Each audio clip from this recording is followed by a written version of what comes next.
น้องกราบทักทายเด้อพี่น้องเด้อมันก็เล็งจอมันขึ้นกันมือพดโอเคกราบทักทายสบายดีอีกเทื่อนึงเนาะพี่น้องเนาะพอดีบอลี่กำลังสีออกไปเวียกไปงานนั่นแหละพี่น้องเนาะกำลังสีออกไปช่วยเหลือพ่อแม่พี่น้องคือเก่าเนาะก็มีเวียกมีงานหลายสิ่งหลายอย่างอยู่บอลี่ก็ได้เนาะพอดีกำลังออกมาจากบ้านเนาะพี่น้องแล้วก็สิมาแจ้งข่าวดีก่อนเนาะมาทำคลิปแจ้งข่าวดีเรื่องน้องลีพี่น้องเนาะพอดีบอลี่เองก็ตอนแรกก็ว่าสิลงสวรรค์เพราะว่าเมย์เพิ่นนอนอยู่ห้องหมอวันนี้ส่งหาไอ้เตียงส่งหาทางบ่อเตียงเพิ่นนั่นแหละเพิ่นก็บอกว่าเมย์ธรรมดาอยู่ธรรมดาเป็นหมอให้นอนโรงพยาบาลห้องบาลอีกคืนนึงทางแม่บอลี่เพิ่นก็ไปนอนใส่น้ำเกลือไปนอนใส่น้ำเกลือนอนใส่หืดใส่ยาฆ่าเชื้อมันโรคกระเพาะเป็นโรคกระเพาะแน่เพราะว่าเราเองเป็นโรคไตแล้วก็ไตมันเหลือหน่อยเฮงไตมันทำงานบ่ดีแล้วมันก็เลยเฮ็ดให้มีผลข้างเคียงตามไปเบิดเลยก็ถึกนึกน้องมันก็อุกใจแล้วบอลี่บางทีก็เฮ็ดคือบ่ฮู้บ่เห็นนำเพราะว่าจักสิเฮ็ดแนวใดนะพี่น้องบ่จักแนวสิเฮ็ดบอลี่ก็ได้ก็บ่เตียงก็ได้ปรึกษากันมันเฮาเมื่อยนะพี่น้องก็บาปแม่นี่ก็จักแนวใดจังได๋บางทีมันก็คิดบ่ออกบอกบ่ถูกบางทีเฮ็ดเวียกเฮ็ดงานอยู่นี่มันแล้วก็แม่เพิ่นโทรบอกว่าแม่ป่วยแม่เข้าห้องหมอฉะนั้นมันก็เมื่อยพี่น้องก็จักได้สิว่าสิกับแม่เพิ่นก็ไข้อยู่เนาะแล้วก็เบิ่งอาการไปให้แหละเพราะว่ามันเดี๋ยวก็เที่ยวเข้าเที่ยวออกอยู่ห้องหมอให้ลบไปลบมาพี่น้องแต่ว่าอาการก็ธรรมดาอยู่ตอนนี้ก็ได้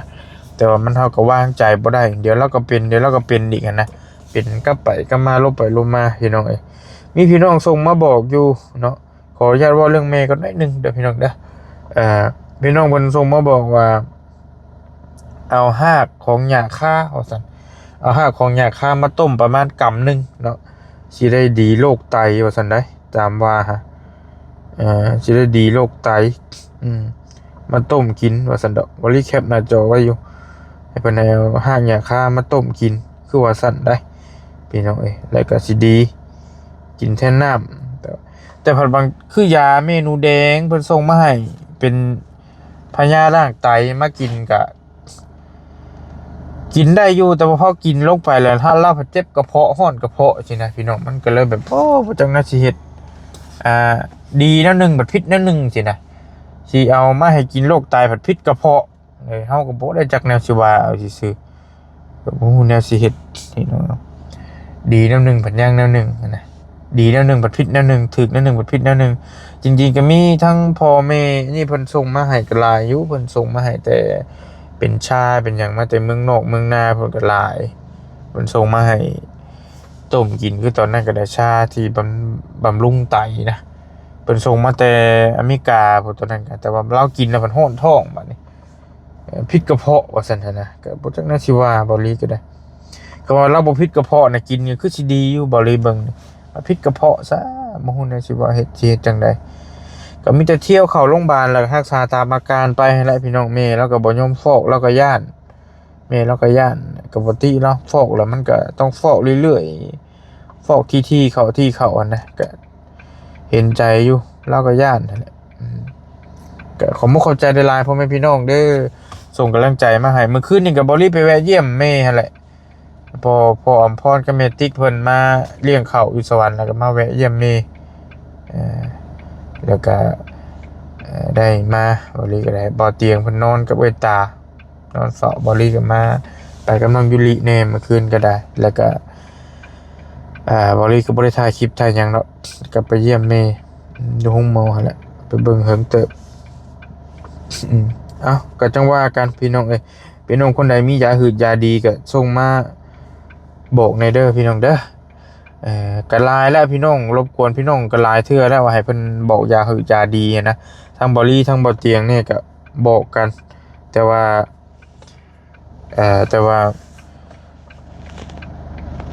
เอามากินแล้วก็คือว่าให้เราพิษกระเพาะแต่กระบ่แน่เพื่อว่ามียาดีตัวอื่นที่มันกินแล้วบ่พิษกระเพาะอ่ะนะมันอาจจะดีก็มีลองเบิ่งก็รบกวนพ่อแม่พี่น้องเนาะส่งมาบอกแน่คันว่ามีก็ได้พี่น้องเอ้ยบอลลี่มีข่าวดีเนาะพี่น้องเนาะมาแจ้งพี่แจ้งน้องเนาะสิมาเว่าเรื่องน้องลีก่อนบัดนี้มาฮอดพี่แล้วพอดีบอลลี่ได้รับข่าวดีจากพ่อใจดีท่านหนึ่งเพิ่นอยู่ต่างประเทศเบิ่งกันได้เพิ่นให้ออกสื่ออยู่บ่นี่พ่อใจบุญอยู่ทางต่างประเทศเนาะเพิ่นบ่ให้ออกสื่อเพิ่นให้บอกว่าพ่อใจบุญซื่อๆเพิ่นฝากเงินมา300เหรียญพี่น้องมาซอยน้องลีตื่มอีกเพิ่นก็เห็นแล้วก็กระบาบจังนั้นก็ได้เนาะเพิ่นฝากเงินมาซอยน้องลี300เหรียญบ่รีบไปเอาเงินกีบมามันก็ได้อยู่6ล้านมันได้อยู่6ล้าน3แสนพี่น้องเนาะ2 4 6แม่น6ล้าน3แสนกีบเพราะว่าล้านอัน$100น่ะมันได้อยู่2ล้านกับ1แสนแต่ว่า300มันก็ได้อยู่6ล้านกับ3แสนกีบตีเป็นเงินไทยก็เหมือนกันนะ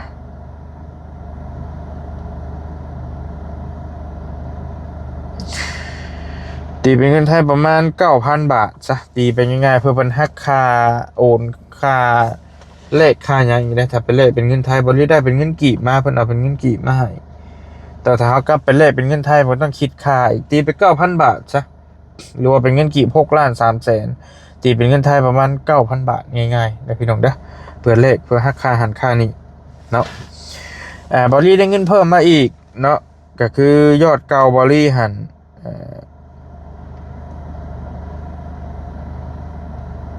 มีอยู่30,000ตีไป1 2 3 4 30,000ตีไป36,000 บาทซะยอดเก่าบอลลี่พี่น้องเนาะตีไป36,000เลยวันนี้แล้วมีผู้ใหญ่เพิ่นสมทบมาอีก 9,000บวกอีก36,000เท่าไหร่ซั่นน่ะ1 2 3ก็เป็น45,000บ่แม่นบ่36บวก9แม่นเป็น45,000พี่น้องเป็น45,000 บาทเนาะแล้วมีผู้ใหญ่ใจดีอีกท่านนึงอีกบาทนี่เพิ่นสมทบมาเข้ามา45,000บวกมีผู้ใหญ่ใจดีอีกท่านนึงผู้นี้เพิ่นอยู่ทางฝั่งไทยอ้ายคนนี้เพิ่นอยู่ทางฝั่งไทยเพิ่นสมทบมาอีก2,600 บาทเนาะพี่น้องเนาะบวกอีก2,600 บาท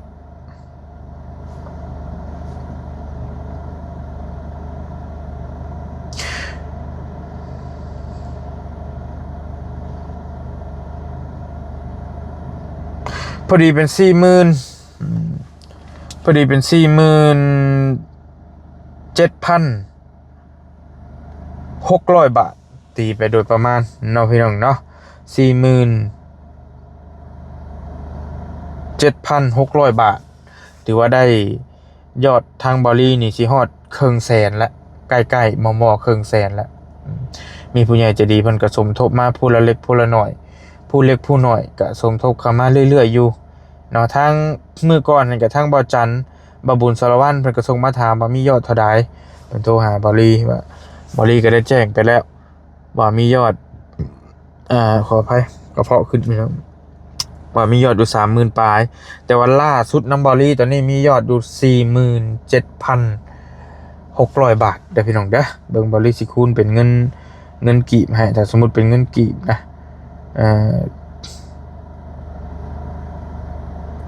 1 2 3 4 7,000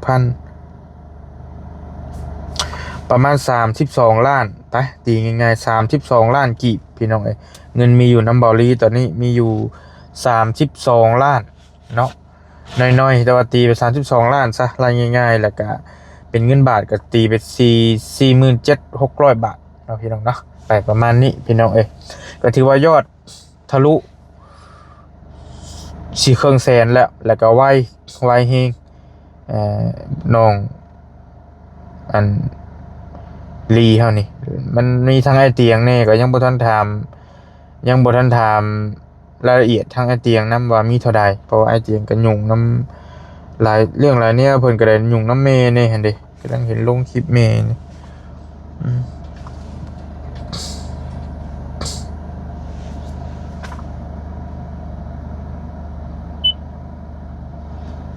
ลงคลิปเมแหละเห็นเมเห็นเมใครเห็นแม่ลูกนั่งลูกหยังเว้าหัวที่บอลลี่ก็มีแฮงเลยพี่น้องมีแฮงจิตแฮงใจหรือบ่แม่นเว้าได้ขอคาดก่อนบางทีได้ยินคือมื้อก่อนไอ้เตียงไปพาแม่ไปหาหมอได้ยินว่าค่าไตแม่ขึ้นนะบอลลี่นี่ยกมือไหว้เลยสาธุดีใจนะดีใจได้ข่าวว่าแม่แบบว่าแม่เห็นแม่ดีนะ เห็นแม่สิไปดีไปเมื่อหนานะเขาก็ดีใจแต่ว่าคันได้ยินข่าวว่าแม่สุดแม่อย่างลงนี่ก็บ่ไหวแล้วพี่น้อยมันอุกใจ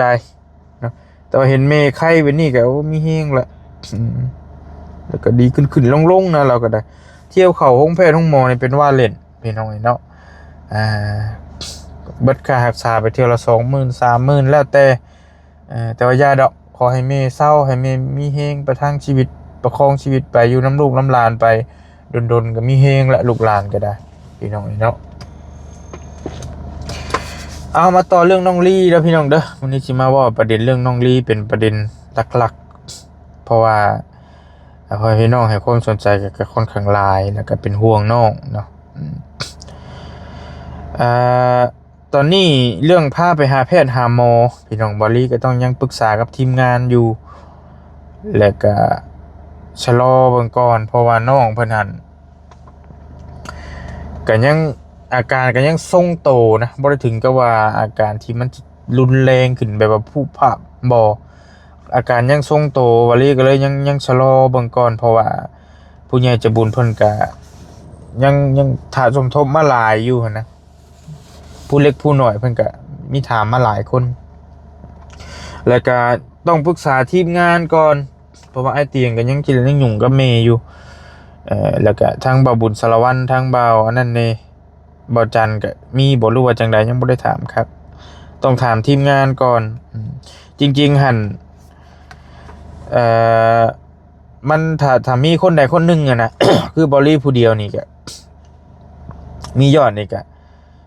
มันก็สิสมมติว่าสิพาไปนี่ก็ปุ๊บปั๊บเลยนี่ก็สิได้อยู่แต่ว่ามันมียอดสมทบหลายคนแหละมันก็เลยเฮ็ดให้ต้องปรึกษากันก่อนเนาะแต่ว่าคำว่ามันเป็นเคสเร่งด่วนก็ไปได้อยู่แต่ว่านี้น้องเพิ่นก็ยังบ่ได้ว่าอิหยังมากมายแค่ว่ามันเป็นยังทรงตัวปกติน้องเพิ่นนั่นแหละแค่มันมีอาการคันเป็นบางช่วงบางตอนยามกลางคืนซื่อๆแต่ว่าทั้งนี้ทั้งนั้นก็ต้องใจเย็นๆก่อนบ่อยากภูมิพามหลายเนาะเอ่อ ฟังเบิ่งก่อนพี่น้องคือกรณีน้องชิงชัยคือการนั่นแหละแฮงนักอันตอนนั้นก็ได้แต่ว่าเที่ยวไปเลยหมอเพิ่นก็เห็นแล้วเพิ่นก็ส่งกลับมาคือเก่าต้องนัดไปไหมยังไม่สินะเขาสิอยากให้ได้ใจเฮาบ่ได้แต่ว่านี่ก็คือทางไอ้เตียงเพิ่นก็พาไปหาหมอเทื่อนึงแล้วพาไปหาหมออยู่ลาวเวียดแต่เพิ่นก็เอาบ่ได้ตอนนี้เพิ่นก็ปฏิเสธแต่ว่าคือกรณีทางบอลี่หรือว่านี่ก็ก็ได้คุยกันว่าอยากลองไปมุกเบิ่งแล้วลองไปมุกเบิ่งอยากลองไปมุกเบิ่งแล้วถ้ามุกเพิ่นสิว่าแนวใดก็จังว่ากันนะแต่บอดี้คิดว่าคาดคะนี้ว่านะคาดคะนี้ว่าอ่าเพิ่นต้องให้ไปคอนแก่นโตแต่ก็ยังบ่ทันอยากพาเว้าหลายอันนี้ความคิดส่วนโตวที่สุดเพราะว่ากรณีเคสนักๆนี่เฮาก็ไปมาหลายเคสแล้วนะไปมุกนี่ก็ไปหลาย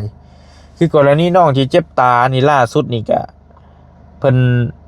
พาไปอันเจ็บตาที่ตาดูนๆพุ่นนิดหน่อยนะแต่ว่าบริบทเป็นคนพาไปหรอกเราไปเองทางอันพ่อแม่เขาจะพาไปเองแล้วก็เขาเจ้าก็ต้องแนะนำให้ไปขอนแก่นคือเก่านะแบบนี้พาให้ได้พาไปพุ่นคือเก่าแล้ววันนี้ละประเด็นน้องคนนี้นี่คือมันน้องเราบ่มีบัตรบ่ฮู้ว่าสิเฮ็ดจังไดต่อคือกันนี่ก็ได้บ่มีบัตรอีหยังเลยนะมีแต่สัมมโนครัวมันเลยเฮ็ดบัตรขาวไปได้แต่มุกนี่ก่อนที่ซื้ออยากให้ไปให้หมอเพิ่นวินิจฉัยเบิ่งว่าสิเป็นจังไดแนวใดหั่นนะเออแต่ก็บ่อยากให้มันช้าเกินไปก็ต้องชะลอหน่อยนึง บ่อยากใจร้อนเกินไปบ่อยากช้าเกินไปนะแล้วก็สิหาทางพาน้องเพิ่นไปตรวจเบิ่งล่ะอยากให้มันฮู้ว่าอยากให้หมอฟังไทยวินิจฉัยเบิ่งว่าเป็นจังไดแล้วเฮาจังสิได้หาวิธีเบิ่งต่ออาจจะบ่ได้รักษาอยู่ขอนแก่นอาจจะไปเวียงบ่รู้ว่าจังใดก็มีเพราะว่าส่วนหลายเพิ่นก็แนะนำให้ไปเวียงจันทน์นะไปโรงหมอใหญ่อยู่พุ่นว่ามันรักษาได้จังได๋บ่ได้ก็จังว่ากันอันนี้ก็ได้คันว่ารักษาอยู่มุกได้ก็แม่นรักษาอยู่มุกเนาะพี่น้องเนาะอันนี้บอลลี่ก็คิดไปว่าส่วนคือเคยเห็นมาส่วนหลายนะเพิ่นมีแต่แนะนำไปขอนแก่นเพราะว่าศูนย์ใหญ่อยู่พุ่นหรือไม่ก็อุบลศูนย์มะเร็งบอกนะก็เบิ่งตัวจริงก่อนพี่น้องเอ้ยแล้วเราจังค่อยหาวิธีรักษาน้องเพิ่นก็ค่อยๆปรึกษากันไปนี่แหละเพราะว่ายันว่าพี่น้องหลายคนว่าเป็นหยังคือบ่พาน้องเพิ่นไปวอลลี่คือบ่ฟ้าไปแต่ว่าชะลอบางคนจักหน่อยเนาะพี่น้องเนาะเพราะว่ายังต้องปรึกษากันถ่าทีมงานนำกันหลายคนสิไปภูมิพามเลยก็บ่ได้อีกต้องปรึกษากันก่อนแล้วก็น้องเพิ่นก็อาการก็ยังทรงโตบ่ได้ว่าเจ็บปวดอหยังมากมายก็คือเก่าเพิ่นนั่นแหละเนาะก็เบิ่งตัวจริงก่อนแล้วก็สิบ่ให้มันช้าเกินไปนั่นแหละก็สิคุยกับบ่อเตียงก่อนว่าสิเห็นพร้อมไปมื้อใดนะยังชะลอเพราะว่าถ้าแม่ออกจากโรงพยาบาลก่อนแล้วก็จังสิได้คุยกับบ่อเตียงแล้วจังหาวิธีบ่รีแจ้งผู้ใหญ่จะดีเพิ่นไปแล้วผู้เพิ่นซอยนะว่าเดี๋ยวชะลอเบิ่งก่อนถ้าทีมงานรวบรวมเบิ่งเงินทรัพย์ปัจจัยก่อนแล้วจังว่ากันบ่าวบุญสารวัตรบ่าวนั่นก็ยังอยู่เซโปนพุทธนะพี่น้องเนาะก็เบิ่งตัวจริงก่อนนั่นแหละว่าสิเฮ็ดจังไดกับน้องเพิ่นพี่น้องเอ้ยก็ขอคำแนะนำเด้อพี่น้องเด้อทางนี้ก็ขอคำแนะนำตื่มขอคำแนะนำดีๆจากพี่จังน้องตื่มนำแหละเรื่องน้องลีนี่ก็ได้ก็ถือว่ายอดตอนนี้ทะลุไปปลาไปครึ่งแสนไปปลายแล้วน้ำบ่อเตียงก็มีอยู่4-5 ล้านแหละ5 ล้านเนี่ยมันก็7,000บ่7,000ปลายบ่แล้วก็ทางบ่บุญมีอีก3,000ก็เป็น10,000แล้วรวมกันฮะ10,000แล้วก็พอดี50,000 60,000แล้วบ่นี่50,000ปลายทะลุครึ่งแสนไปปลายแล้ว30ปลายล้าน40ล้านแล้วประจักษ์นี่1 2 3 4ใกล้ๆแล้วพี่น้องสิมอ40ล้านแล้วได้30ปลายล้านเนาะแต่บ่ฮู้ว่ายอดล่าสุดเป็นจังได๋เด้ก็เบิ่งตัวจริงนำกันก่อนบ่เตียงส่งมา2 ชั่วโมงแล้วมันก็มันก็ว่าปานนั้นน่ะ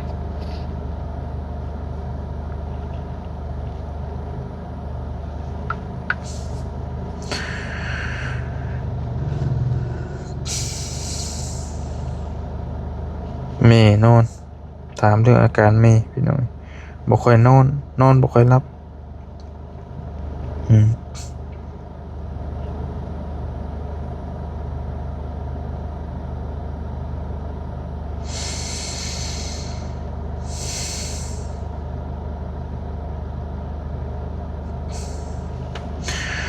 ประมาณนี้เด้อพี่น้องเด้อมีแต่เรื่องน้องลีน้องลอยน้องเข่งไข่เฮานี่แหละเป็นเนื้องอกในเข่งในขานี่แหละก็ยังอยู่ประมาณนี้แหละพี่น้องยังอยู่ในระหว่างรวบรวมเงินแล้วก็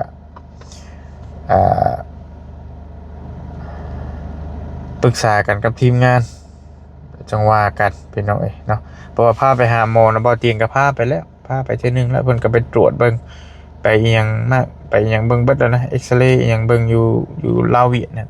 เพิ่นก็เห็นเบิดคือกันนั่นแหละเนื้องอกเพิ่นเห็นเป็นเนื้อลายเป็นเนื้อทะลุเข้าไปข้างในดันออกมานอกนี่นะก็จักสิว่าจังได๋พี่น้องประมาณนี้เด้อพี่น้องเด้อขออนุญาตบัตรคำมีแต่บอลลี่กับสิคอโตไปเวียกไปงานต่อบัดนี้มาแจ้งยอดสมทบน้องลีตอนนี้ทะลุไปครึ่งแสนไปปลายเลยเด้อพี่น้องเด้อได้50,000ปลายในส่วนตัวบอลลี่นี่มี 40,000 กว่าบาทแล้วเนาะมี 47,000สิฮอด50,000แล้วพี่น้องแต่ว่าในทีมงานก็เดี๋ยวจังปรึกษากันอีกเทื่อนึงว่าไผมีเท่าใดแน่เนาะพี่น้องเนาะทั้งนี้ทั้งนั้นเองก็ต้องขอบคุณขอบใจหลายๆเด้อทั้งผู้ใหญ่ใจะดีผู้ใหญ่จะบุญเบิดทุกทานเบิดทุกคนที่ส่งกำลังใจมาให้เนาะทางเขตน้องเพิ่นน้องลีพี่น้องซื้อเดียวกันกับบอลลี่เลยสีน้องลีมีแต่บอลลี่กับสิออกไปเวียกไปงานต่อพี่น้องไปมีหลายงานหลายนี่อยู่บอลลี่กับสิเตรียมเฮ็ดห้องน้ำให้ น้องๆกำพร้าเพิ่นแน่เด็กน้อยกำพร้าที่อยู่ใกล้ประชาหั่นแล้วก็สิเตรียมตั้งเสาเทคานให้เพิ่นตอนนี้ยังอยู่ในระหว่างชะลอเบิ่งสร้างก่อนเบาลีก็ได้ยังวุ่นๆอยู่ว่าสิเอาสร้างคนใดจังใดเพราะว่าพ่อสร้างแล้วก็ไปเฮ็ดอยู่เถียงให้น้องอึ้งน้องตันบ่ไล่เอาไปแต่ว่าคิดว่าเฮ็ดบ่หึงดอกอันนั้นก็ได้ก็เบิ่งก่อนเพราะว่าใจก็อยากได้พ่อสร้างนั่นแหละเพราะว่าเฮาคุยกันง่ายมันเรื่องงานกันแล้วนะให้เรามาเฮ็ดมันจะง่ายนะคนอื่นก็ได้อยู่แต่ว่าเฮาบ่ลืมบางทีเฮาอยากเว้าบ่ลิกจิกจักเว้ามันก็เว้ายากแต่พอสร้างแล้วเว้ากันเองแล้วเฮาก็เว้าง่ายตัวนี้ก็บ่มีปัญหาพี่น้องเว้ากันสบายๆนะแต่ว่าคือคนอื่นก็พอได้อยู่เนาะกับทีมลุงอาจนี่ก็ยังบ่ทันได้ถามเบิ่งตัวจริงก่อนนี่ก็เพราะว่าคือพอสร้างนี่เราก็อยู่ใกล้กรณีว่าก็บ่ใกล้บ่ไกลเราก็มีรถจักรพอเฒ่าแล้วยืมรถจักรพอเฒ่าแล้วขี่ไปและคือเขากรณีทีมลุงอ่านนี่ก็ได้อยู่แต่ว่าเฮาต้องแล่นไปรับไปส่งอหยังสินะบางทีแหละเวลามันบ่แมทแชทกันแล้วยันมันก็ช้างานคือพอสร้างให้เราปืดไปรถเราจักหม่องจักบอลน่ะบางทีลุงอ่านนะเฮาก็ต้องได้ไปรับแล้วไปส่งแล้วเราขี่รถจักรรถหยังก็บ่ค่อยอยากได้มันตัวสั้นอันนั้นยันว่างานมันช้าแต่ก็เบิ่งก่อนว่าสิพอได้เอาไผจังบ้ากันตัวนี้ก็ได้คือบอลี่นี่ก็มันเท่าหลายเวียกหลายงานสิแล่นนะครับสร้างสร้างในผัดยันว่ามันบ่ทันกันนั่นแหละลบไปลบมาพี่น้องตัวนี้ทั้งนี้ทั้งนั้นก็เบิ่งตัวจริงก่อนว่าสิได้เอาภัยจังใดหันนะตัวนี้ก็ได้ก็ยังบ่ทันว่าแต่ว่าใจก็อยากได้พอสร้างและราคากับกันเองย่อมเยาเราเอากันนะแบบว่าเคยใส่งานกันแล้วอะไรก็ได้เนาะบอลี่ขอตัวเดินทางจบคลิปปิดคลิปก่อนมานี่มีแต่ขอขอบคุณขอบใจหลายๆเด้อทางผู้ใหญ่ใจดีที่เป็นพ่อใจบุญเพิ่นอยู่ต่างประเทศเพิ่นส่งมาตืมซอยน้องลี่อีก6 ล้านกีบแล้วก็มีอ้ายใจดีอีกท่านหนึงเป็นคนไทยเพิ่นอยู่ฝั่งไทยตัวนี้พ่อเนี่ยเพิ่นเป็นคนลาวเนาะ